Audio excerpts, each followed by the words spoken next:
ED നോട്ടീസിന് പിന്നാലെ കിഫ്ബിയുടെ നേട്ടങ്ങൾ എണ്ണി പറഞ്ഞ മുഖ്യമന്ത്രി പിണറായി വിജയൻ സംസ്ഥാനത്തിന്റെ പശ്ചാത്തല സൗകര്യ വികസനത്തിന് 96,000 കോടി കിഫ്ബി വഴി ചെലവിട്ടു.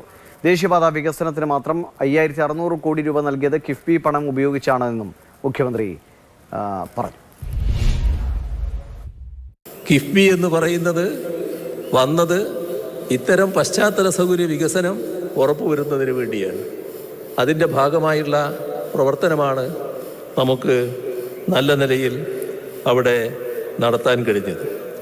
ഇപ്പോൾ നമ്മൾ പരിശോധിച്ചാൽ പശ്ചാത്തല സൗകര്യ വികസന രംഗത്ത് നേരത്തെ 90,000 കോടി രൂപയിൽ പരം രൂപ കിഫ്ബി മുഖേന കേരളം ചെലവിട്ടിരിക്കുന്നു. ഇതുവരെ നേരത്തെ പറഞ്ഞ 44,000 കൂടി ചേർത്താൽ ഏകദേശം 1.5 ലക്ഷം കോടിയോളം രൂപ പശ്ചാത്തല സൗകര്യ വികസനത്തിനായി നമ്മുടെ നാട്ടിൽ ഈ 10 വർഷക്കാലം കൊണ്ട് ചെലവഴിക്കാൻ നമുക്ക് കഴിഞ്ഞിരിക്കുന്നു എന്നതാണ് കാണാൻ നമുക്ക് സാധിക്കുക.